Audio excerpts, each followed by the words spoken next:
ജനസാഗരത്തെ സാക്ഷിയാക്കി 70 ഗജരാജാക്കന്മാർ ഒരുങ്ങിയെത്തും. ആനയൂട്ടിനൊരുങ്ങി വടക്കുംനാഥ ക്ഷേത്രം. വിശ്വപ്രസിദ്ധമായ വടക്കുംനാഥ ക്ഷേത്രത്തിൽ അഷ്ടദ്രവ്യ മഹാഗണപതി ഹോമവും ആനയൂട്ടും ജൂലൈ 17 നടക്കും. ക്ഷേത്രത്തിൽ വിപുലമായ ഒരുക്കങ്ങളും പുരോഗമിക്കുകയാണ്.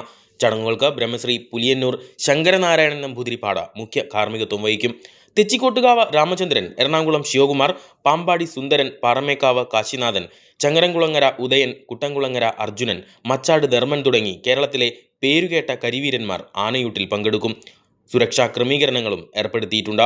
10,008 നാളികേരങ്ങൾ കൊണ്ടുള്ള അഷ്ടദ്രവ്യ മഹാഗണപതി ഹോമമാണ് നടക്കുക. ഭക്തജനങ്ങൾക്ക് നാളികേര സമർപ്പണത്തിനായി ക്ഷേത്ര പരിസരത്ത് പ്രത്യേക സമർപ്പണവേദിയും ഒരുക്കിയിട്ടുണ്ട്. ഗണപതി ഭഗവാന് അഭിമുഖമായി സിംഹോദര പ്രതിഷ്ഠയ്ക്ക് സമീപം പ്രത്യേകം സജ്ജമാക്കുന്ന ഹോമകുണ്ഡത്തിൽ പുലരും മുമ്പേ നടക്കുന്ന ഹോമവും ക്ഷേത്രത്തിന്റെ തിരുമുറ്റം നിറഞ്ഞു നിൽക്കുന്ന ആനയൂട്ടും അത്യപൂർവ കാഴ്ചയാണ്. ഉത്സവ സമാനമായ ചടങ്ങുകൾ കാണാനും ദൃശ്യങ്ങൾ പകർത്താനുമായി ആയിരങ്ങളാണ് വടക്കുംനാഥനിലേക്ക് ഒഴുകിയെത്തുക.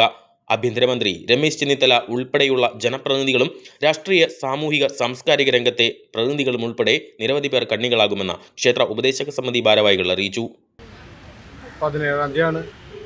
ഇനി നമുക്ക് കുറച്ച് ദിവസങ്ങളുള്ളൂ. അതിൻ്റെ ഭാഗമായിട്ട് എല്ലാ ഭക്തന്മാരും ഭക്തജനങ്ങളൊക്കെ നമുക്ക് വലിയ സഹായങ്ങൾ ചെയ്യുന്നുണ്ട്. വലിയ സഹായങ്ങൾ ഓഫർ ചെയ്തിട്ടുണ്ട്. കുറേ ആളുകൾ നാളികേരം, നമ്മുടെ ഈ 10,008 നാളികേരം കൊണ്ടാണ് ഇവിടെ ഗണപതി ഹോമം നടക്കുന്നത്. ആ ഗണപതി ഹോമം നടക്കുന്നതിലേക്കുള്ള ഒരു കോൺട്രിബ്യൂഷൻ, അല്ലെങ്കിൽ ഞങ്ങളെ കൊണ്ട് തന്നാലായത് എന്ന നിലയ്ക്ക് ഇവിടെ നാളികേരം കൊണ്ടുവന്നിട്ടുണ്ട്. ആ നാളികേരമാണ് നമ്മൾ ബാക്കിൽ ഇപ്പോൾ കൂട്ടിയിട്ടുള്ളത്.